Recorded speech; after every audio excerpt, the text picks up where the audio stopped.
All right, ladies and gentlemen, welcome. Tonight we've got the Ghost Clones versus Elite Murloc Chieftains. I might be a little bit too loud here. Let me double check that I'm not overdriving my computer here. Yeah, should be fine.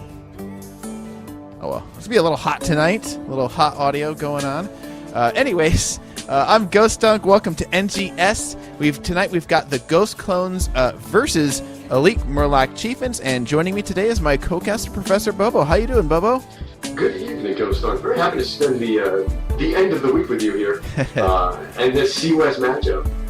Yeah, this game is going to be absolutely important for one team, the Ghost Clones, going up against Elite Murloc Chieftains. The Ghost Clones are in playoff contention, but the Elite Murloc Chieftains are not.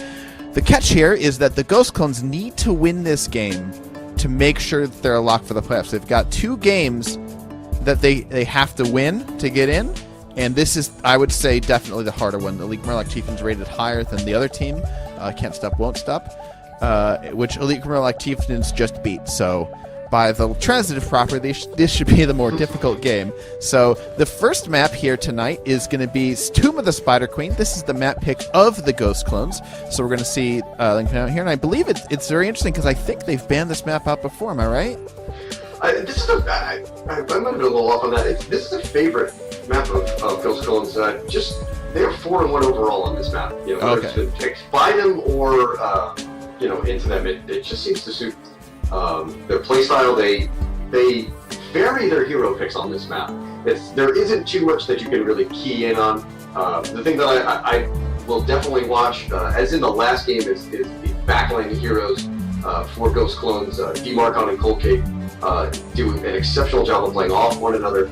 Again, deep hero pools. They can go in a lot of different directions. They keep it unpredictable, but it's been effective for them throughout the season. Okay, great. All right, we're going to see what they do here. We're going to get right into this game as we go into Tomb of the Spider Queen. And so again, right now, if you take a look at the standings, Clouded Minds and Ghost Clones jockeying for that final playoff spot. They are both tied. They have identical records. And again, even though Elite Murloc Chieftains are out of the playoff race right now, they have shown a propensity to get draws in their games. And that will be very, very important here. They can play spoiler and really turn Week 6 into something that might be just totally out of the Ghost Clones' hands. Yep. EMC and as well as another team, FML Esports, have really shown that they can draw off of just about anybody and pulling draws off a lot of top teams. So even though not in contention themselves, they are still capable of taking a map at least off of any of these teams in these best of 2. So we're going to see the Lucio banned out immediately from Elite Murloc Chieftains, a favorite of Drow, who plays on the Ghost Clones, and then the ETC ban comes out from the Ghost Clones themselves. Shout out to Drow, though. He had some hot Malfurion plays last time we were able to catch some of their games. Yeah. Okay, Greymane immediately picked up. So it looks like teams... I've seen a lot of differing on Greymane. Some teams think that he is not quite as good, and the other teams think he is just as good or as better than he's been in the past ever since his changes. So Elite Murloc Chieftains being one of those, grabbing the Greymane right off the bat here. Always a good first pick here, especially if you don't have any particular strategy your team is trying to employ. And the changes to Greymane took away a lot of his poke, which was, to be honest, was very, very oppressive. Oh yeah, especially with the cocktail splash range. But he's still more than capable as sort of a finisher. It puts more of his power into the Worgen form, but he still maintains that incredible early jungle presence. So watch the Greymane to break off and take some camps. Oh, for sure. Okay, we got Hanzo and Anubarak coming out. Anubarak, of course, being a favorite on the side of Ghost Clones, I believe. Hanzo, always very good on this map, enables the sudden boss potential coming out from them. Ginger 2-0 on Anubarak. Excellent. Through the first couple weeks. But just interesting, you see Hanzo and you see Greymane, 2 heroes that have undergone changes, but are snapped up in the first rotation. Oh yeah, definitely. I'm surprised to see the Anubarak picked up so quickly here on the side of Ghost Clones. But if you want that Anubarak, I guess, you might as well get it now just in case someone else takes it. And also can deal with things like if they're worried about a Malthael, if the rest of their comp depends on them not picking Malthaels, for example, like you've got like a Garrosh or, an Arthas or I don't know, someone, Sonya, a bunch of heroes that you don't want going into Malthael. It's always a good pick to being able to have that cocoon target, as well as if you don't want to grab Genji, if Hanzo goes through.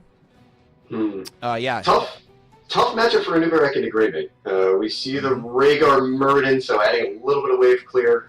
Murden just probably to avoid the tank choke, but Anubarak and a Greymane is incredibly, incredibly difficult, and I would not be surprised to see a quick mage pickup on the side of Ghost Clones. Yeah. You can see them thinking about their band here, maybe a bit of a tell. Chromie's still out there. Any of the wave clear mages, particularly Gul'dan, still available. Yep. And if they can get themselves a burst, like I could see Arthas Jaina coming out for the Ghost Clones. I'm not sure if anyone on the Ghost Clones plays Arthas, but into the Greymane Rhaegar, certainly that's going to be good for them. They're going to immediately ban up Cho'Gall. Yeah. I mean, it is Ghost Clones map pick, so they could have the Cho'Gall pick immediately. We have got accusations of targeted coming out from the Ghost Clones. So we're going to see these next two picks coming in. These are always... Really, these two picks are sort of the linchpin of the way the whole draft goes. So we're going to see what... And with Lucio off the board, we can anticipate that Uther and Malfurion would move up. Ghost Clone's not afraid to go with an Alexstrasza. Yeah. That has shown up in their match history, but the only other bit of intrigue here is whether they flex the Anubarak into the off lane. I could see a Tychus as well on EMC, and that would put in just an incredible amount of tank pressure. Yeah, so... There's a Malf. Yeah, Malfurion, I think, is a favorite for the Ghost Clones here, so probably a bit of a comfort pick there. Here we go again. And the Chromie. Again, as anticipated, if you grab the Anubarak, you're likely going to just grab a mage there.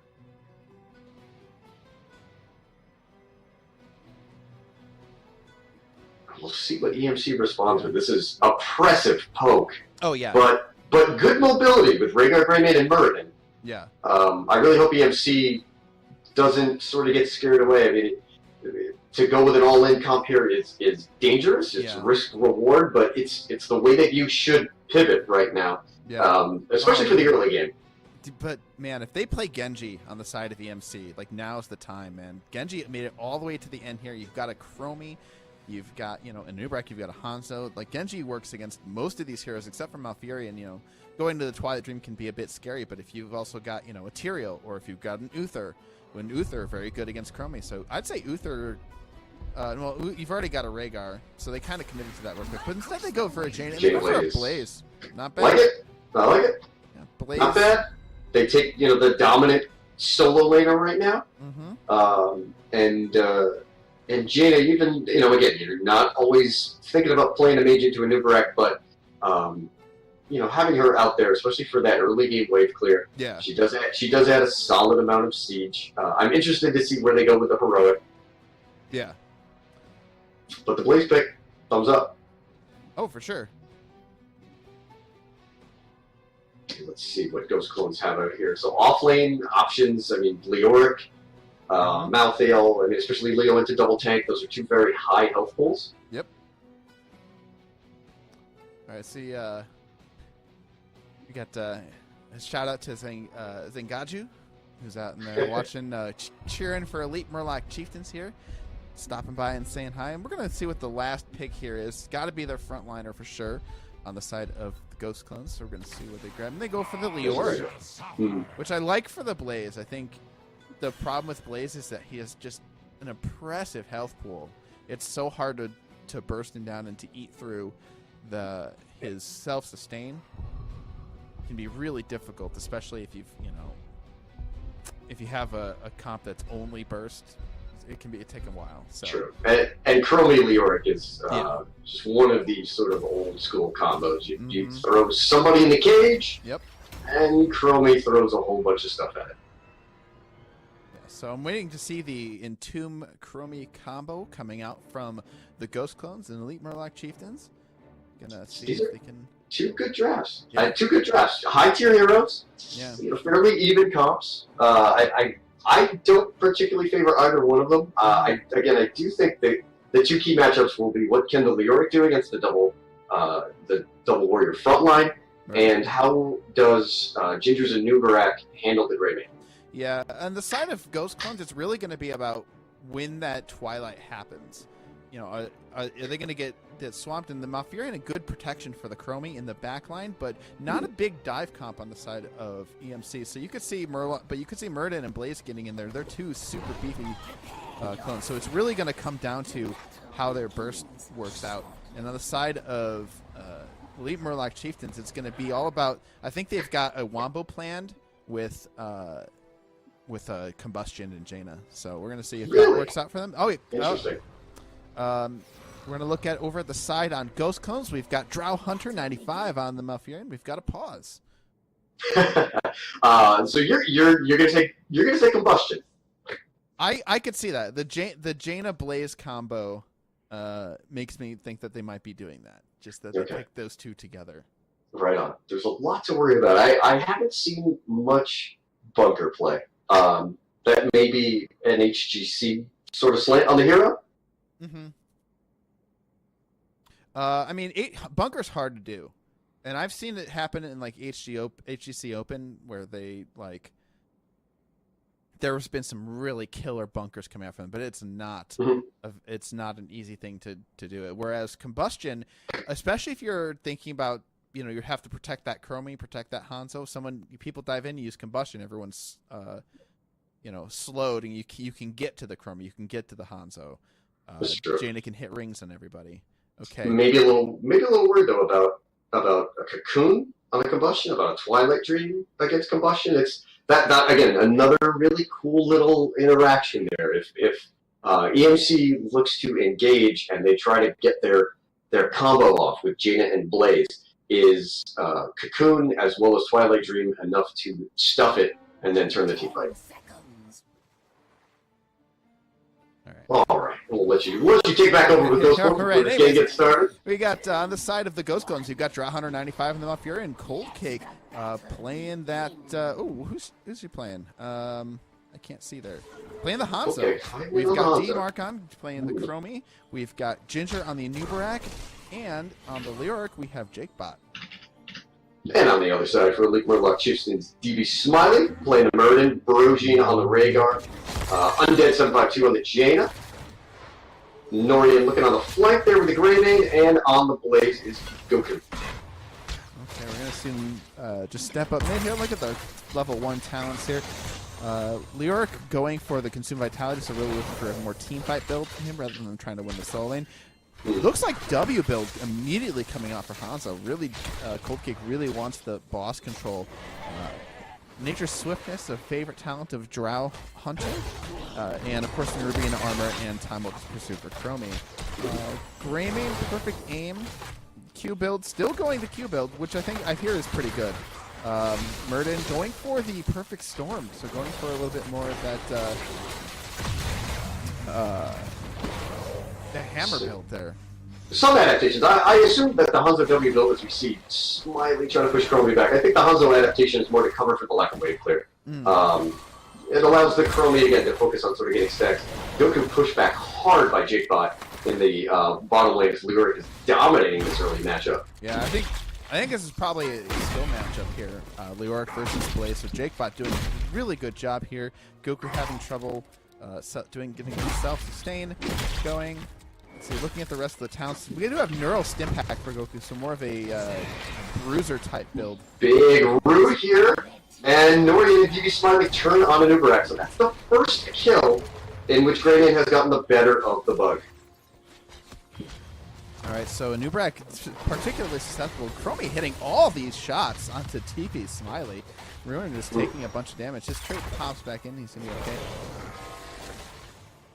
And just taking a quick peek at the bottom lane, you can see Goku starting to even this lane out a little bit better. I think he realizes how important it is to just make sure that if you ever do get hit by the ghost spooky hand, that you've just got to use jet propulsion to get out of there.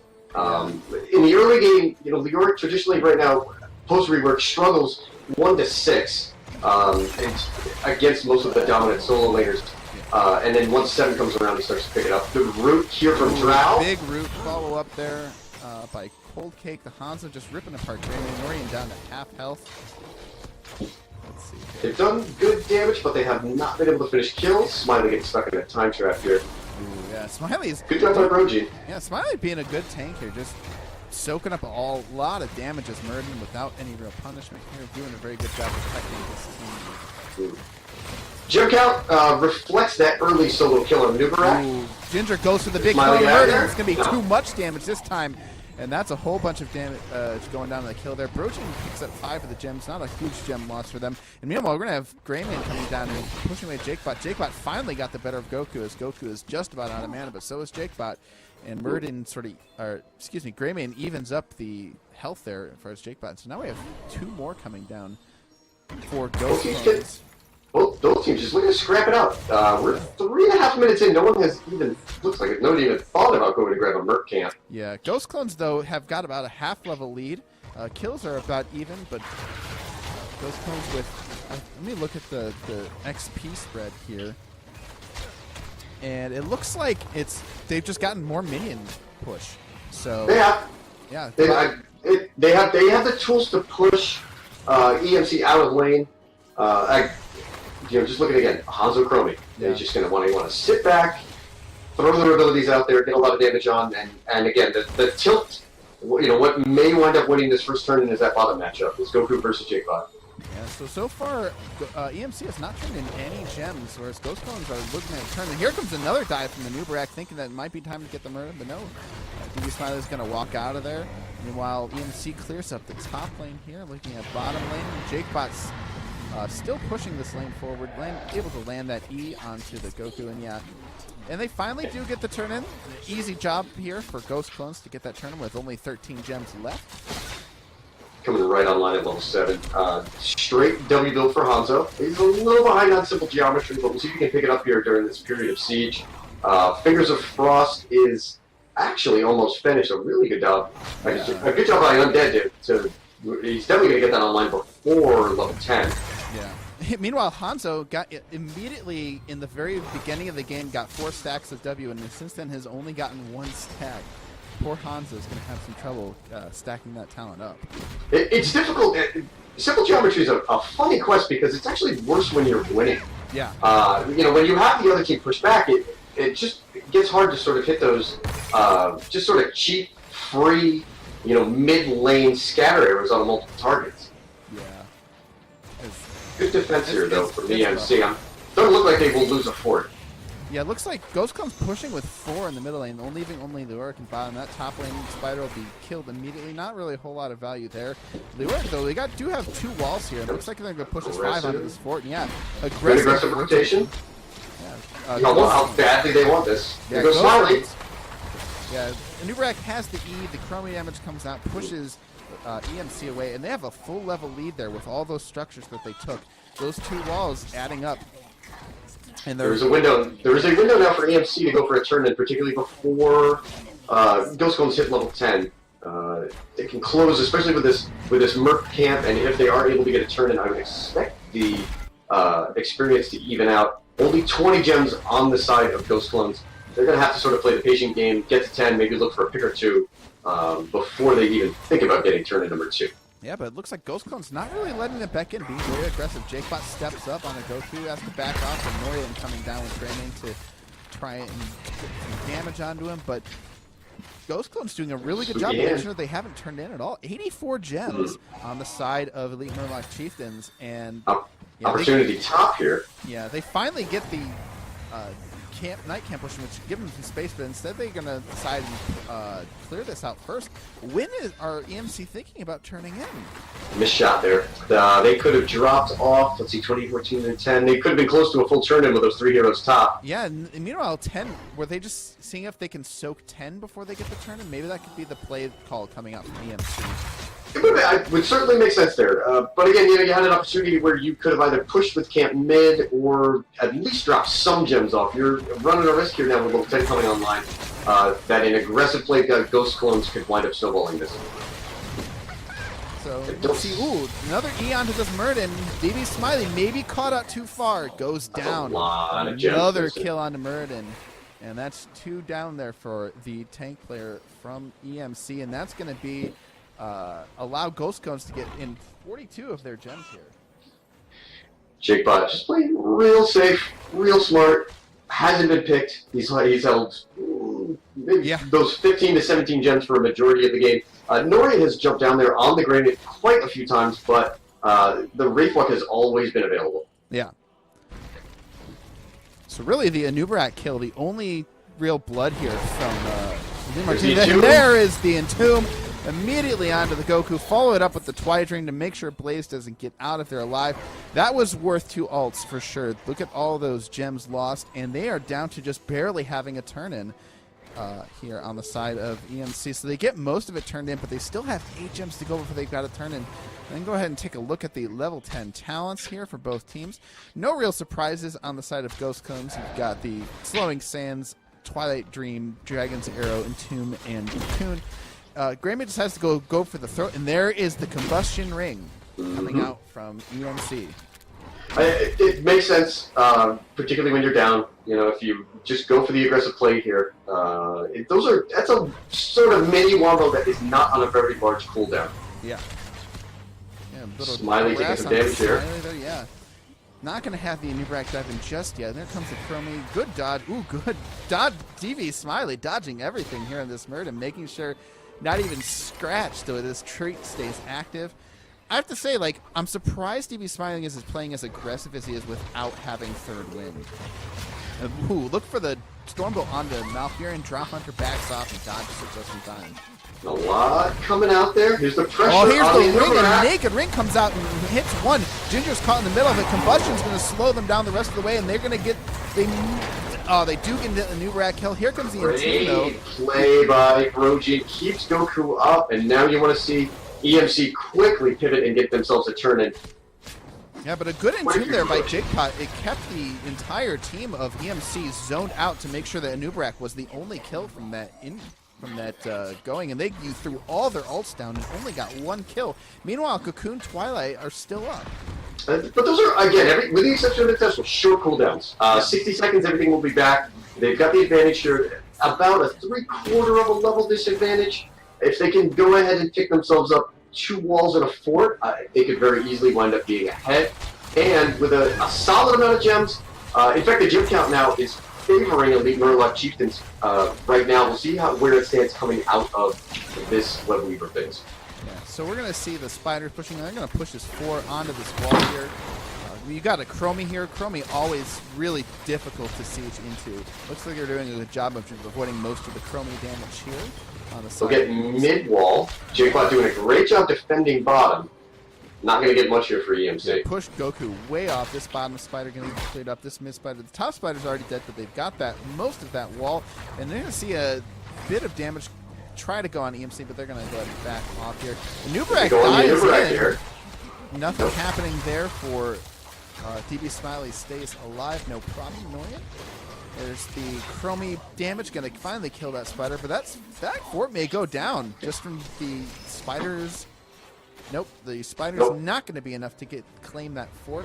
That will not be the first structure, and they're going to be very tempted to come in and try and seize on this fort and try to get them some XP. Meanwhile, XP evened up here, so that team fight from EMC brings them, along with the structures, brings them back up even. But immediately following, Ghost Clones waste no time in getting in another turn in here. Very nice sneak by Jakebot. Managed to push Goku out. Cold Cake looks like Cold Cake had started this camp and got too low and had to step out, but they got leashed and they disappeared. So no camp here for Ghost Clones. Again, Smiley playing up front and aggressive. I like it. I think he's looking for a little bit more follow, particularly from Undead right now. Cocoon coming out under the Rhaegar. Smiley will be in trouble. Avatar is popped. Here comes the ring to counter with a combustion.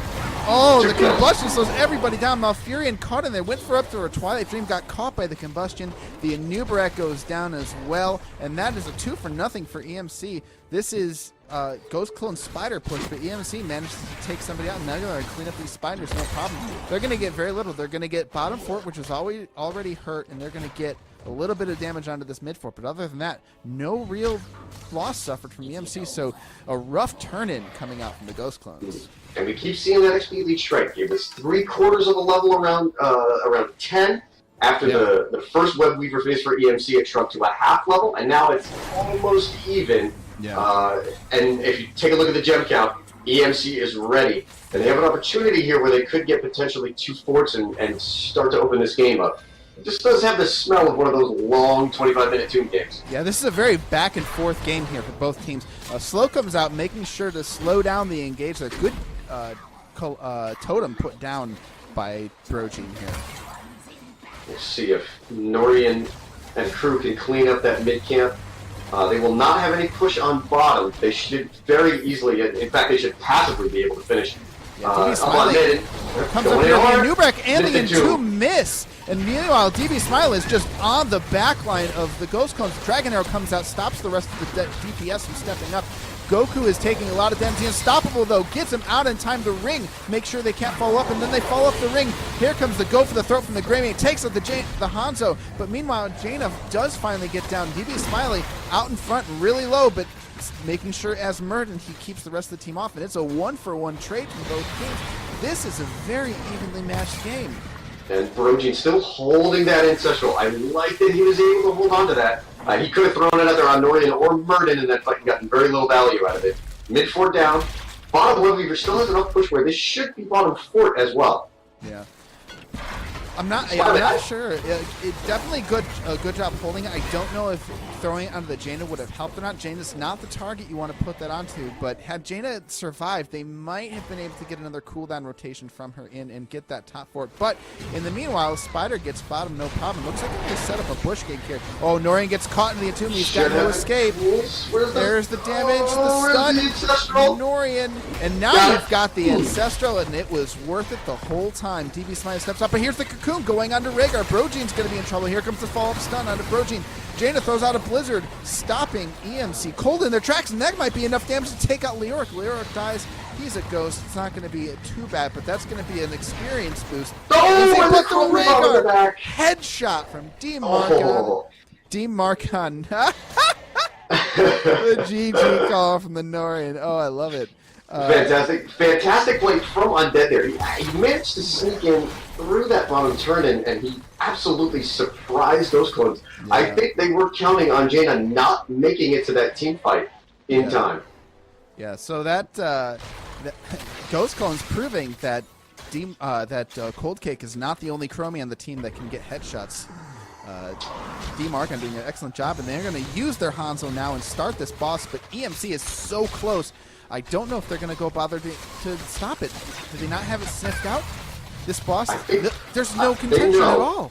They know they're there. They just can't work their way in. Yeah, the Chromie slows and the Hanzo damage are just too fast and too much slow.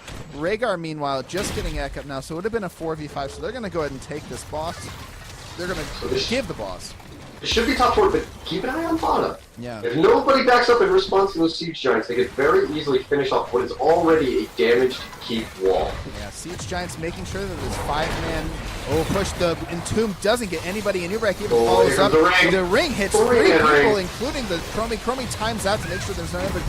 All the damage is going on to Ginger. On the Nubrek, the shield, though, and the big heal is going to make sure there's a 2-man stun coming out from Blaze. The Ancestral goes on to Blaze. Blaze going for the combustion, slowing the Nubrek, but there's just no DPS, and meanwhile, the Chromie damage is too much. Blaze goes down, and Ghost Clones win that team fight. Boss is now pushing onto this keep wall. Siege Giants pushing in the keep wall here. So, really, the only difference here in terms of this fight was they get a kill onto the Blaze, and that gives them about a half-level lead, and it might give them these camps for free. They should be. It's a good rotation to take in there. Let's see if the MC smells it. I think they know they're down there. Norian sniffs it out. Here comes the slowing sands. I like this play by Smiley. He's got Ginger low. Oh, Broig leaps into the back, but stopped cold by the time trap. But meanwhile, he's getting out of the Chromie. D-Markon is going to get out the cocktail.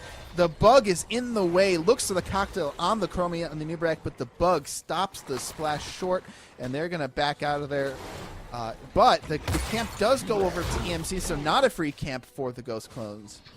Meanwhile, they're going to go ahead and take their own camp. It's going to be dueling camps here. And looking at turn-in, neither team has got a turn-in yet, but EMC is the closest. Can we just pause and take a minute and look at how even this game is? You've got about a third level difference, even number of kills, even levels, even structures. Yeah. This game is dead even 18 minutes. This bush gank could make it less even though, and as much as I wish I could pause it, this is gonna be a big deal. JakeBot, they don't want to go in the Leoric. Yep, they decide they do. So here comes all 5 of them. Tries to E out, and he does. He just barely makes it with about 200. Great Dragon's Arrow hits 3. Yeah, the Entomb only grabbing Murdus. That's not who you wanted there, but JakeBot immediately healed right back up here. The ring goes out and hits 3 people.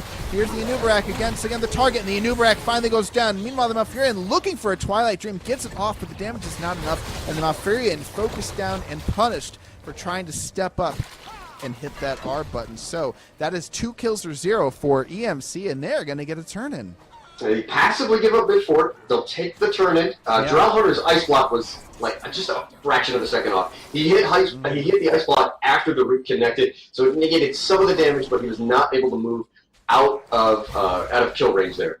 Yeah. So BB Smiley going to come in, going to make that Murden drop off here, and the Red Reavers are now descending as it's going to be 25 more seconds before anybody is up. Before the 2 are up to make it even on the side of the Ghost Clones. So Leoric is stepping out here. Yeah, making sure he ease out, no problem. DB Smiley doesn't quite get the stun on in time to get the kill onto the Leoric. Slowing Sands comes out in front of here, make sure they can't step up too hard here on this middle keep. Yeah, with this wave push out. Yeah, with this wave push out as much as it is, this is going to be the lane that they're focusing on. Bottom lane, Spider still has to go through quite a lot. Top Spider still has to go through a fort, and so they're really hoping that they can get a keep with the Spider. I don't think it's going to happen. They are looking to do is hit 21st from this structure damage and see if they can get some kills off. No, and EMC missed that giant bottom wave, and that bottom wave, which initially met a little bit further back, actually wound up pushing the Web Weaver backwards. Oh, wow. Like I said, a big missed opportunity there. There was almost a double stacked wave on bottom, and if Ghost Clones took just a second to clear that out, they would have had a lot of bottom push, and it might have opened up the game for them. Again, as it stands, this is just a dead even game, 20 minutes in. Oh, I know. But EMC, they could have cleared up bottom, spent that 10 or so seconds. Everybody came back anyway in time for the defense, and so rushing that Spider turn-in, not really probably what they wanted to do there. Clearing bot probably would have been the call, but they are going to go ahead and get the wall gone in mid-keep there, and they're going to back up. They do have quite a ways to go for turn-in, but so does the Ghost Clones, and the Ghost Clones, they're trying to make something happen. They instead decided to back off and clear out mid, and EMC is going to go down here. They're going to grab this camp and try and probably push bottom with it. I'm not sure.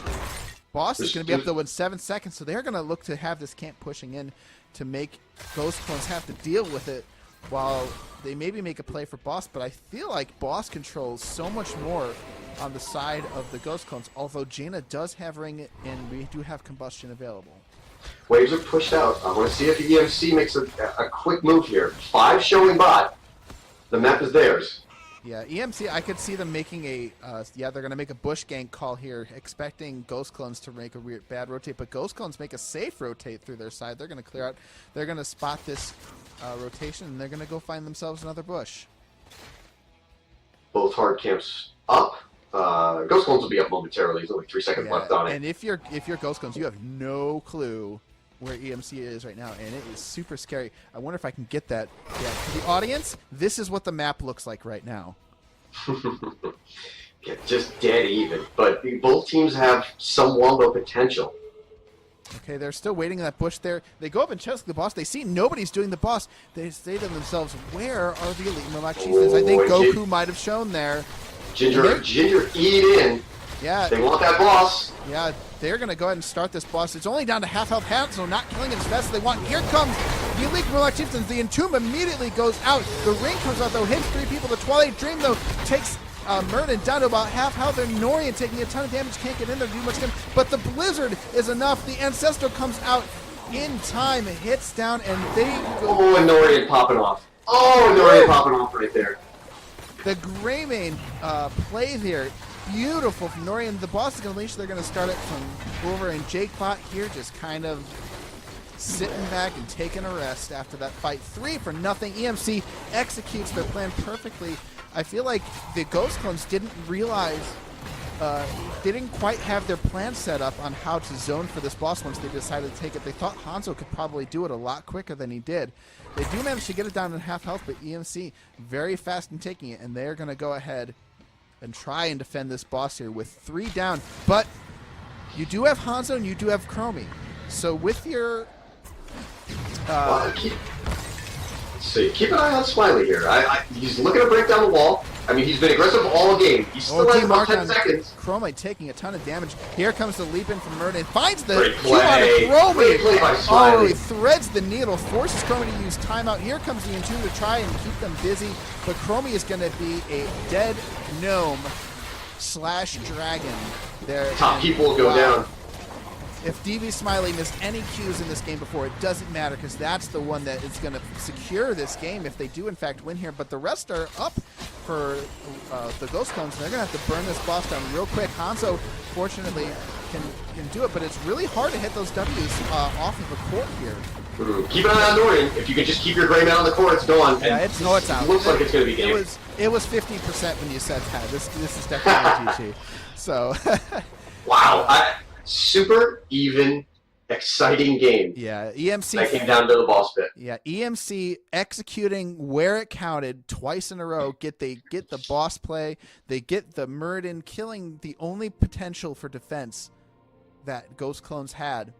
And that is the game going over to Elite Murloc Chieftans. And as I say that, I should probably show it on the screen. All right. The next map is going to be Towers of Doom. That's right, ladies and gentlemen. We've got Tomb and Doom here for you tonight on the Ghost Clones and Elite Murloc Chieftains. But I will remind the audience, though, with Ghost Clones dropping that map, Elite Murloc Chieftains, they maintain their status as spoilers, and Ghost Clones could possibly, depending on tiebreakers, not make it into the playoffs just from that Tomb of the Spider Queen map right there. And just a quick reminder for chat out there, the way that the playoffs are decided in terms of tiebreakers, the order of tiebreakers first is the team that has the most dominations, or 2-0 victories, over the course of the season. The second tiebreaker is head-to-head, followed by KD, and if those 3 tiebreakers all wind up even, you're going to wind up with a best of 3. But again, a fantastic job by EMC there. They were patient throughout the whole game. Yeah. Every trade was a 1-for-1. Again, DB Smiley played incredibly aggressive, and it wound up working out for them time and time again. And I'd also have to single out Brogene. His Ancestrals connected every single time.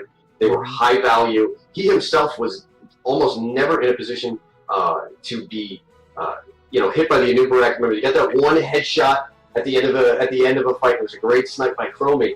But his radar positioning was exceptional throughout that game. Oh, yeah. Oh, for sure. Very good. And also, like, if you're EMC, they kept their wits about them. They suffered from a really weak early game. And they were able to pull that together towards the end. And, they went down ahead. They were definitely down in experience, but they were able to at least keep their soak up enough to the point where it was really just structure damage. When they fell behind, they just got a Webweaver turn, and they were able to get some towers and make everything even. Both of those comps were fairly even as well. Even though Ghost Clones took Chromie, who was just one of the early game monsters, it takes a while for Hanzo to get stacked. I'm not sure. I have to apologize. I don't remember the progress on Simple Geometry, if it was even finished. Yeah. And the other side of that is Chromie Leoric itself is just this really nice and easy wombo that you can build into, but it takes a long time for the Leoric build to fully come together. Yeah. So you've got that early game hero in Chromie, you've got early game lockdown with Malfurion and Anubarak, but the Hanzo and the Leoric sort of went in a later game, late scaling direction. And even though they got that first turn in, even though they hit level 10 earlier, than EMC, it just wasn't quite enough to start the snowball. Yeah, and I think like I feel like their engage kind of fell apart towards the late game. That Ghost Clones started getting a little confused on how they wanted their engages to go. The Leoric and Tomb often didn't get as much value as they wanted, and they were often caught out off guard. Whereas they wanted to be the team making the engages. They didn't want necessarily to be engaged upon so much. I saw inconsistency in the cocoon target, and part of that has to be attributed to the Greymane into a Nubarak matchup. Yeah, I mean that's hard. It was a very early Nubarak. It was into Greymane. You know that. Again, it may be in that matchup you sort of flex around and you find yourself a second tank and you let a Nubarak sort of babysit that bottom lane, but there isn't a ton of value coming out of the bug when Greymane is going to punish him every single time. Yeah, and the other issue is too the Jaina ring, always an issue. I think especially in this level of play, it's about half skill on the Jaina and it's about half skill on the other team. And they were all 2 or 3 man rings, and they were all successful in securing kills. Yeah, oh yeah, for sure. Like Jaina did an excellent job throwing those rings out, but at the same time, Ghost Clones needed, I think, to have a little bit better execution in dodging those rings. Agree. It's tough because you want to sort of get your Malfurion up into silence range. You want to kind of layer your heroics as well. But again, tough engages with that early Nubarak pick. Yeah. Okay, we're going to go right into Towers of Doom, and this is EMC's pick. And we're going to see if the Ghost Clones can come back and take a map back in enemy territory, so to speak. So we're going to see the first band coming out. Genji immediately goes down. Now, I'm incredibly surprised by this because they had a chance to pick up Genji on EMC, and they didn't. So, going with the Hanzo and the Chromie in the first game. Yeah.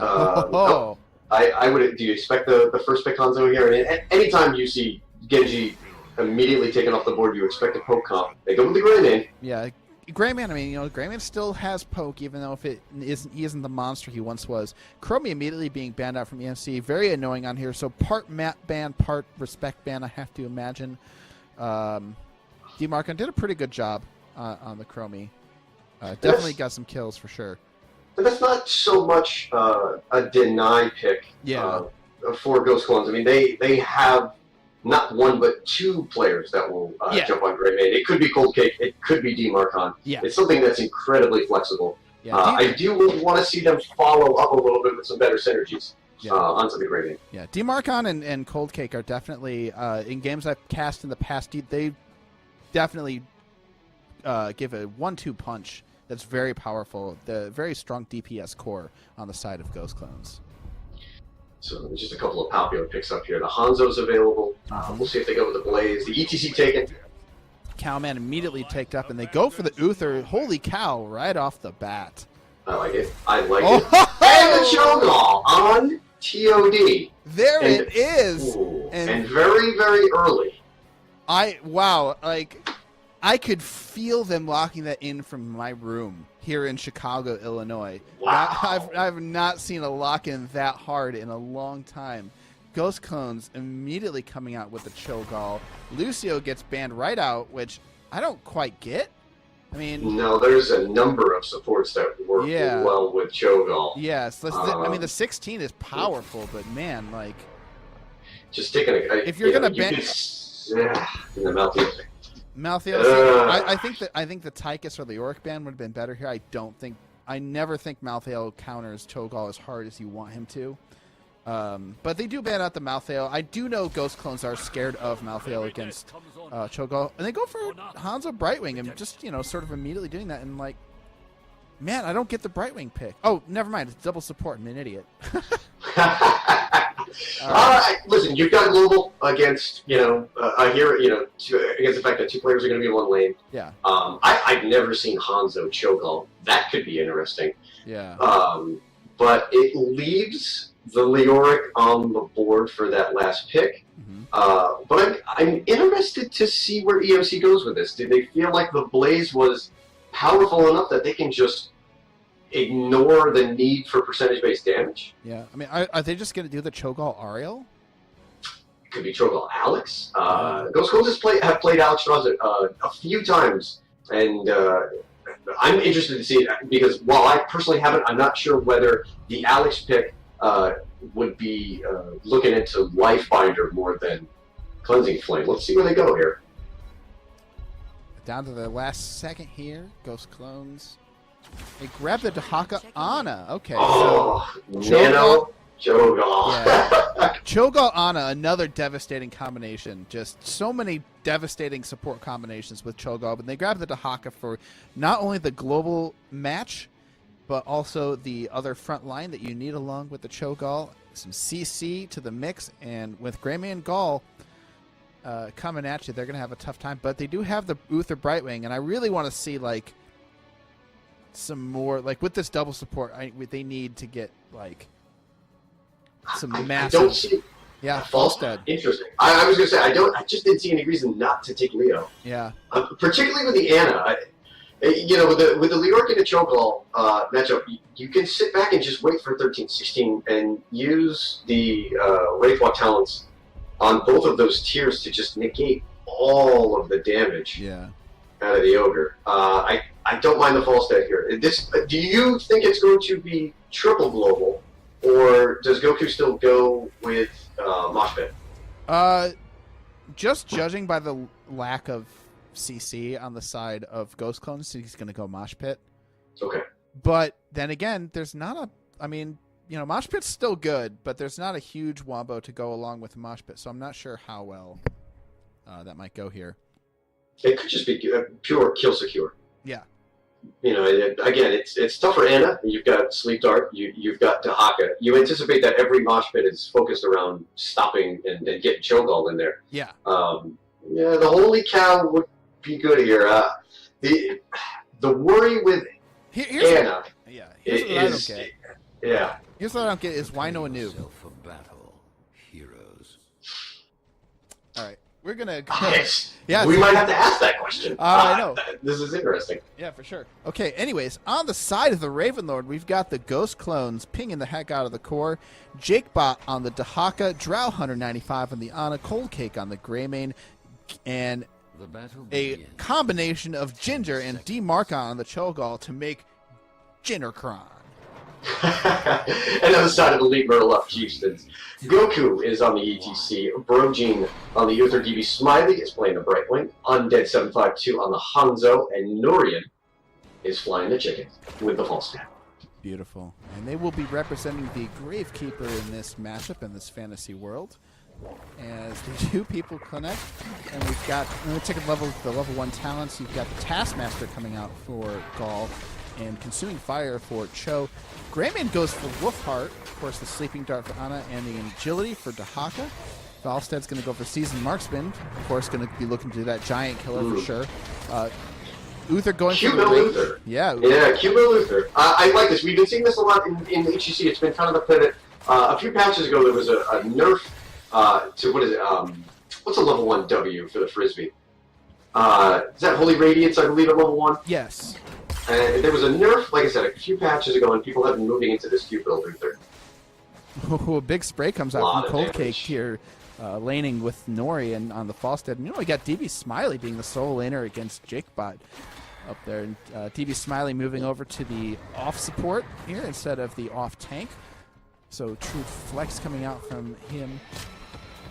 Cho'Gall steps up in this. They're just doing a number on this lane. Ana just able to hit the Cho'Gall all day with his big old butt. And these lanes are really just even here. There isn't a winning matchup for Elite Murloc Chieftans, though. They're going to have to use their globals to just create picks. Yeah. With Brightwing and Falstad, you can't just let them sit in a lane. They're always going to wind up getting pushed out. Greymane beats Falstad, Dahaka beats Brightwing. So, using your phase shift or your flight to try to create an opportunity in a different lane is going to be huge. You're going to see Norian using his flight already to simply back and come back. And meanwhile, Dahaka just punching on this Brightwing. who doesn't really seem to care. I mean, she's going to have a lot of passive healing and be able to heal right back up, but able to basically just have his way with the lane here. Well, meanwhile, Cho'Gall, it's very hard to create a gank opportunity with Cho'Gall because once he leaves lane, it's pretty obvious. That's true. The focus should honestly be on the Greymane. Yeah. Of all the heroes right now, the easiest to kill with in one of the side lanes, go after the Greymane, unless you feel like Cho'Gall's pushing too far and you can collapse on Anna. But I think it looks like Elite Murloc Chieftains are just content to sort of sit back. Yeah. Let's see what their team fight can do against this comp. Yeah. Meanwhile, Norian able to get this Greymane down. Greymane has a lot of lost mana, a lot of lost health here in this bottom lane. So Norian doing a good job in this bottom lane for sure. Meanwhile, Ghost Clones have a half-level lead on Elite Norian Murloc with a Chieftains. quick tap. It looks like they're going to trade bot towers, and Ghost Clone's going to take absolute control over this bottom one here. So they realize as they come in, they do get the interrupt on the Dahaka. Dahaka's in trouble, as I don't think Dahaka's going to be able to stop this 4-man channel onto this top altar, and so both top altars are going to go over to EMC, so that's more shots going over to them, and they're going to get 32-36, but here comes Cho'Gall, not able to do a whole lot here. ATC takes a nap in the middle of the map here. And That's the 4th sleep dart. Yep. Let's keep everybody's quest up right up here. Uther, meanwhile, almost has his Q build done. Brochi flexing a little bit in this matchup. Yeah, for sure. And meanwhile, DB Smiley doing a little bit better against this Dahaka, able to get a lot more damage. The dragon. As we say that, he gets tongue. Yeah, I know. So I think that's probably been the problem this whole time. Jakebot on point with those Qs. But meanwhile, Cho'Gall has half this wall down mid, and the relentlessness of the early game Cho'Gall here. They're all rated to 7, and Ghost Clones have got the pumpkins down here, and they're looking to really push this advantage. Cold Cake realizes that they're doing his camp, steps up a little bit. The pumpkin's going to take down the fort here. So meanwhile, they're also on mid and bot. Yeah, they're going to try and answer against the Cho'Gall here.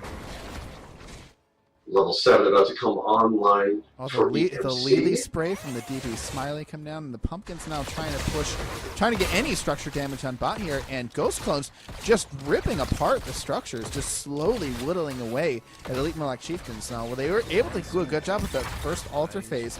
They're gonna have to answer this soon enough, and they're gonna have to survive long enough in this game so that Ghost Clones just don't run them over. I mean, we have global versus global up top. They should both be ready. Mm-hmm. Still, DB Smiley not having to spend mana to heal up is all the way back to full. There's a miscue on there, on the side of the Haka. Still just 4 stacks on Sleep Dart. This is taking a long time to get going. Yeah, that's a hard quest if you're not absolutely on point with those Sleep Darts and just spam. Now, Drow Hunter's going to channel that no. They're just going to trade out here, as I believe Ghost Clones are content to keep pushing, keep putting pressure on the map against EMC, and EMC just happy to take shots where they can get them, you know? I don't really think there's a worry there for EMC. You know, the worry with Cho'Gall is that the game sort of snowballs. Getting to level 10 safely without taking any kills, I mean, they're a level behind, but again, you just kind of anticipate that against Cho'Gall. You're going to lose buildings early. Yeah, you're going to fall behind. Yeah, so being aggressive with those altars is very good. They might have been able to be a little bit more aggressive in that mid altar, get some more shots, but EMC being absolutely content to just take value to face, as it were, using Hearthstone technology. Cho'Gall push, we still go face. Oh, big gank onto Cold Cake here. There's an excellent face melt from ETC, but Cold Cake got the jukes and gets out. Good play there. And now, right now, EMC just shifting into a little bit of order on 1-1-3 for a couple of levels. They have a 4-shot lead. They're not going to have 10 first, but we'll see if the Cho'Gall goes with the hammer or the upheaval combo. Being a C-West player, knowing Ghost Clones, which is it going to be? As far as the Cho'Gall, and there it is. Oh yeah. Nether, hammer. I've seen them take hammer before, so I would have been cheating if I had answered this. So they are going to go hammer and twisting nether. Of course, nano boost, cursed bullet from the Greymane, isolation from the Dahaka. Hanzo's going to get ready to take this. They're almost to 10. It looks like Brightwing's going to get it for them. You know, Brightwing did a pretty good job on the Soli. Not a whole lot of damage up on the towers up top here from the Dahaka. Nope. Smiley, just like I said, has done a great job just not losing anything up top. 10 online now.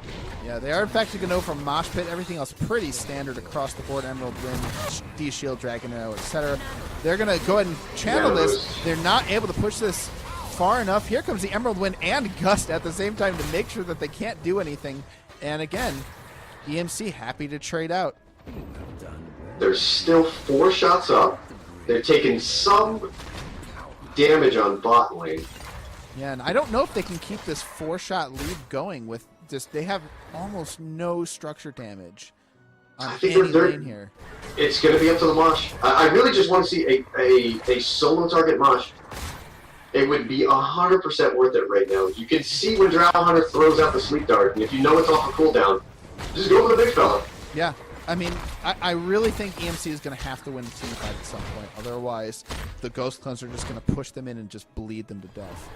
And Cold Cake on the Graven has done a good job as the game has progressed of making sure that he winds up taking camps.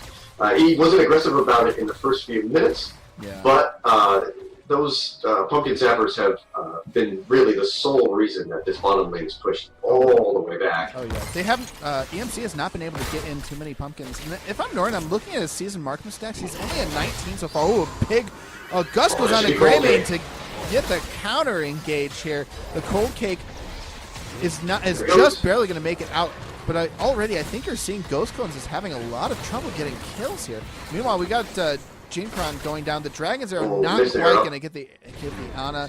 Drow Hunter backs off there. The heals are in time. They can't quite body block this Cho'Gall off here, but he does get pushed away by the Emerald Wind. The Twilight Hammer interrupted the Mosh Pit there. We'll be back in a couple of seconds. Yeah. Oh, the Mosh Pit was also interrupted too. Yeah, like I said, the Twilight Hammer interrupted Mosh. Goku was just looking for it underneath the fort there. No big deal. Yeah. If it gets interrupted. All right, Jakebot's here, the ready fight. This is the altar, and this is something that EMC is going to have to win. Falstead did back and flies back in, so everybody at full health, but they only have a couple ults up on the side of Chieftans, while as most of the ults are up. A Curse Bullet comes out onto Goku, slides in, looking for the big Mosh. Doesn't get it off.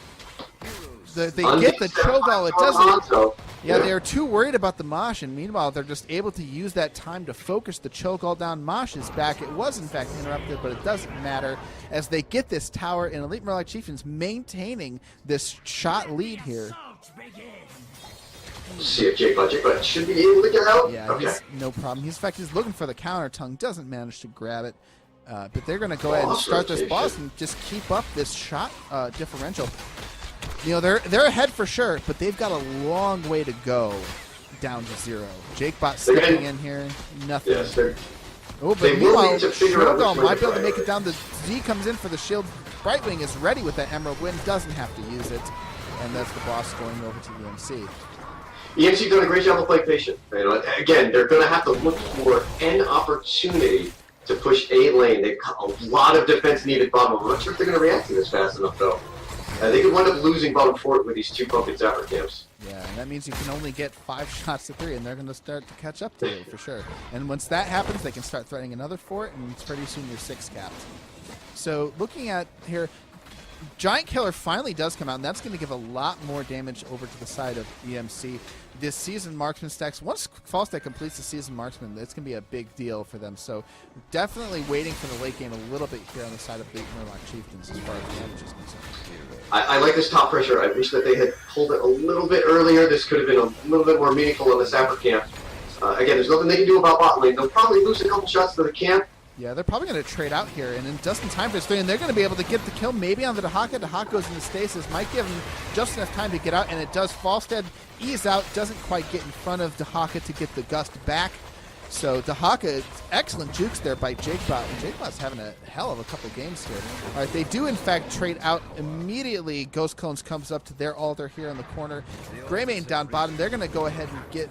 They're probably going to get 2-0 unless EMC can win this team fight. Hanzo's going to start capping while Elite Murloc Chieftans do this out. Here comes the Emerald Wind to make sure Falstack can get the channel. The Mosh Pit hits everybody, and they all go in. They all get a bunch of damage. Drow Hunter's going to go down. The Dragon Arrow in time to stop the Cho'Gall from coming back.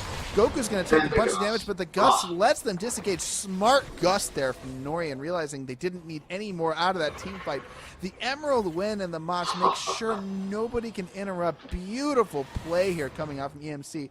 And I honestly think Ghost Clones, if you look at it as far as team fight, if you look at it as far as pushing, if you look at it in most metrics, they have a better comp. But EMC are just playing this map smarter right now. They've done a fantastic job of just layering their heroics. You know, there wasn't a mosh followed by the Emerald win. Again, everything has just been on point for them. They have a huge advantage in shots. They're going to wind up evening the map. That was a 3 altar phase, so we won't see a 3 altar phase for a few levels. Both teams should have 16 at the same time. I think that's the last 3 altar even game, actually. Is it? Should be. I've never seen a third 3 altar, but maybe I'm just haven't been watching enough. Anyways, they grab the pumpkin over here on the side of Ghost Clones, and they're going to try and get that bottom lane mag. Meanwhile, Dahaka got a nice push going up top. They're going to get even more, and they don't quite have the 16 advantage they need. That team fight for Elite Murloc Chieftans was so key. It got them so many things. It got them the 16, it got them the structure back, and it got them the shots, and it puts them down to 8. But it's Towers of Doom, and it is still far from over. The interesting thing to note here is that Mosh Pit is going to take about 10 seconds to come off of cooldown once the altar is able to be capped. Yeah. So Cho'Gall here, zoning out. Brightwing comes in. Is this the Brightwing bomb? Aggressive. They isolate the Cho'Gall and murder him and him. The holy cow comes out. Mosh Pit not even needed. There's another cleanse. I don't know why, but they channel this altar down bottom. That's 4 more shots, and Boss is game at this point, and it's up in a full just a minute. Just a minute. Again, this has just been fantastic play by Elite Murloc Chieftans. Yeah. We have to ask them, did they know the Cho'Gall was coming? Yeah. Did they have this plan in order? Because, again, they have executed every team fight perfectly. Yeah. It's been amazing, and when they didn't need a team fight, they didn't take it. They've just been very deliberate about where they pick their battles. Where was this team earlier in the season? I know. Well, they're playing fantastically. You know, I feel a lot better now having taken a draw against us. So, Jakebot caught out. Jakebot going to use his speedy dino powers to get away through the bush, and they're going to go ahead and grab the top camp here on the side of Elite Murloc Chieftans. I mean, this is really just they're on the clock. You're going to have Boss. You may have the double altar phase where you have to make a decision. I mean, the game is completely in control of EMC. Yeah, EMC grabbed the top camp, and Boss is up in 14 seconds. I have to imagine Ghost Cones, I'm not sure if they're going to go straight forward, if they're going to grab the camp. They choose to grab the camp. EMC that comes could be down, a big mistake. and they are hidden. Oh, they're going to look to invade and catch them off guard. Dahaka up top has the global to come in. Brojin comes in, face checks that bush against the Cho'Gall. That's a brave Uther for you. But this altar is game, and this is the classic Towers of Doom scenario. Just go Boss. Boss is Just game. Go Boss. Altar is game. Which one is it going to be? They're going to grab the pick here. And, yeah, you've seen twice in 2 different games, like a few days ago, they just grabbed Boss. Dahaka's going to make sure they aren't on Boss, and they're going to fight over this altar. They're going to see, they think they've got the superior altar getting composition. They're going to step up here. Goku looking for the Mosh. Everybody's got all their alts up, and it's go time. All right, we're going to see them sharking everything out.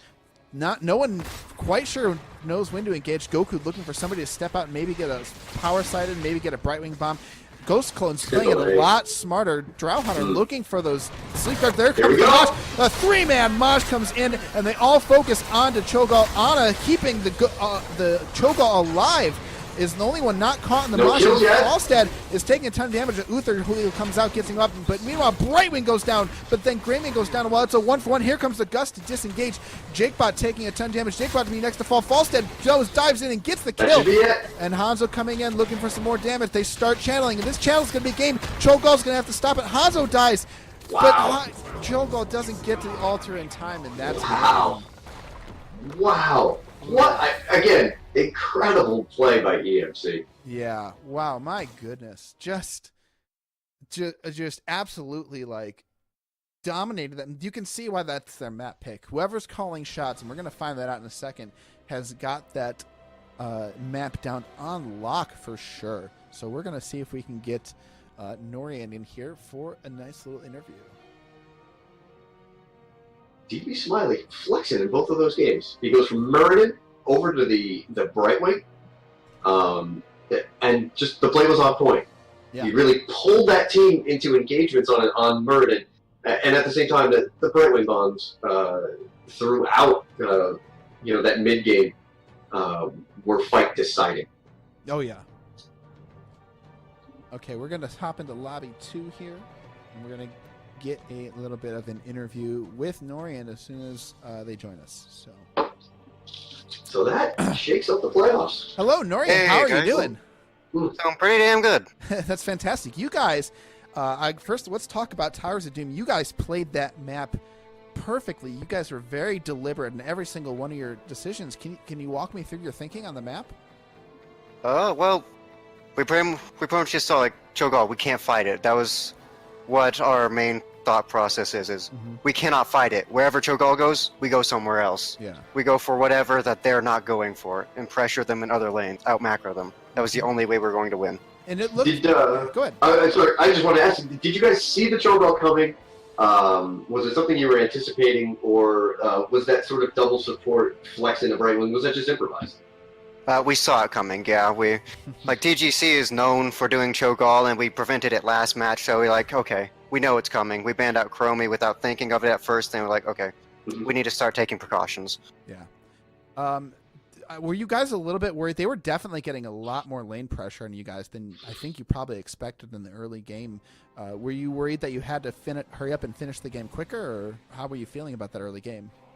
No, we expected to lose the early game completely. Okay. We expected to. We were waiting for the late game, and that was all we were wanting for. Yeah, yes, definitely did a fantastic job for sure.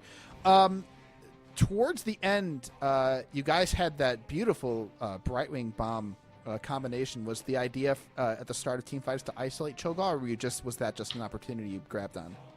That was the idea. Okay. We were sitting there like, okay, ETC's going to go in, Brightwing's going to come up, Emeralds go out, we jump on Cho'Gall, he's dead. GG. Yeah, and speaking of early game, in Spider Queen, were you guys thinking the same thing, like, oh, we lose early game?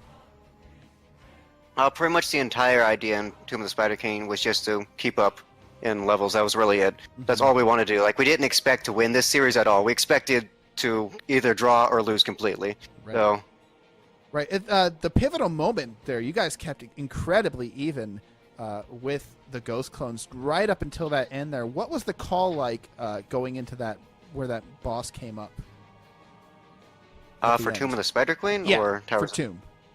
Okay, for Tomb, pretty much... You know, actually, I can't remember what our thoughts were going through. Those were some intense-ass matches. I did see you guys sharking around bushes, and you guys like went just from bush to bush. Oh yeah, we were looking for anybody to rotate badly. We were wanting somebody to stick their head out so we could just lop it right off. Right. Did you guys realize at some point that they were doing boss? Yeah, quite a few times. Like, during the first boss when we were coming up, we were like, okay, they're at boss, but we can't fight it yet. We can't fight it. So we'll just defend from the boss. Right. We'll wait it out. Great. Now, I think my last question for Tomb, the draft, Jaina Blaze, was that drafted with the thought of a ring combustion combo? No, we just kind of grabbed it, because, like, they're two pretty comfortable picks. Like, Undead, Jaina is probably his best hero. He loves her so much. Those are some killer rings for sure. Bobo, you got any questions? In 2 drafts, we saw some heroes that went through reworks or heroes that were new. Where do you feel Blaze is, and do you feel like there's any difference in Greymane? With Greymane, no. He honestly feels the exact same. I mean, his cocktail got nerfed a little bit, but it's still just as strong as it was before. And the changes to Wise and Duelist, they're good, but cocktail is still going to be meta no matter what. It's just so much better. As for Blaze... Yeah, Blaze is just overall really strong. That's pretty much all there is to say about it. Like, his kit overall is very, very good, and he synergizes with so many different heroes. Not to mention, his solo laning is very strong because of the amount of sustain he brings. And the stun from his charge, it's just... he has very little flaws to his kit. It's pretty good. Right on. Right on. Thank you. All right. Well, you guys definitely playing spoiler there for sure. Going up, should mark this on the screen. Going up 2-0 over the Ghost Clones. So well done.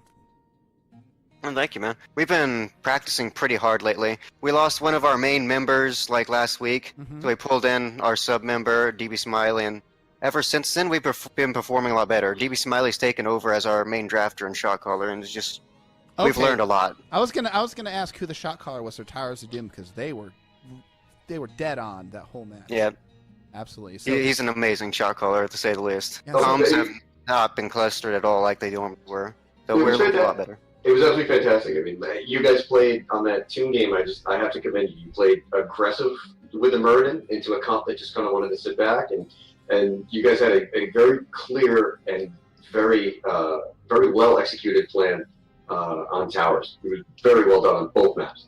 Oh, thank you, man. We were holding our breaths. Our hearts were pumped that entire time.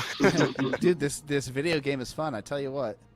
Especially when it's intense against a very similar skilled team. Oh yeah, for sure. Well, I'm sorry you guys didn't get to make the playoffs this time around, but you guys are putting up a hell of a fight at the end of the season here. So thank you very much for the interview.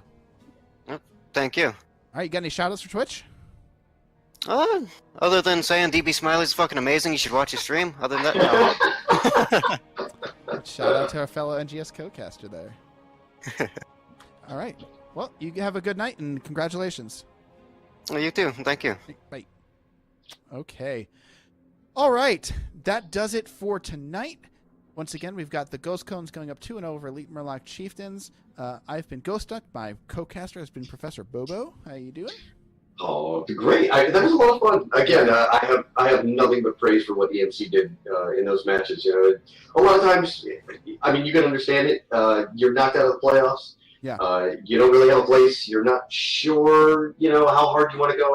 And what you heard from Norian there was great. You know, they made some changes. They've been practicing hard, and it showed in those two matches. Oh, for sure. And you know what? There's always more seasons. NGS is going to keep going. I believe the next season is slated to start in April. So, everyone out there listening, check out NexusGamingSeries.com if you want to be a part of this. If you want to make a team, everybody is invited. We've got teams across 5 leagues, 60 teams, from Grandmaster to Bronze. Players playing in each of them. Everybody is welcome. We're really hoping we can expand the league and just get everybody in here having fun. It's a ton of fun. Everybody who works on it is absolutely incredible, and it's so much fun to cast. I agree. Yeah, you got any final thoughts there, Bobo? No, that pretty much sums it up. Again, you know, for anybody out there, this is my first season with NGS, and I have nothing but high praise for everybody involved. Yeah. All right. Anyways, that'll do it for us here tonight. Once again, we've got the Ghost Clones going up. Sorry, I think I said the Ghost Clones went up 2-0. That was dumb of me. The Elite Murloc Chieftains go up 2-0 versus the Ghost Clones here in Division C West. The Ghost Clones may have been put out of playoff territory. We'll have to wait and see how other teams do to decide. But that's going to do it for tonight. I've been Ghost Duck. My co-caster has been Professor Bobo. Ghost Duck, thank you as always for having me. You're welcome. And all that you listening, thank you. Make sure to follow me if you enjoyed this cast at twitch.tv/GhostDunk. Have a good night.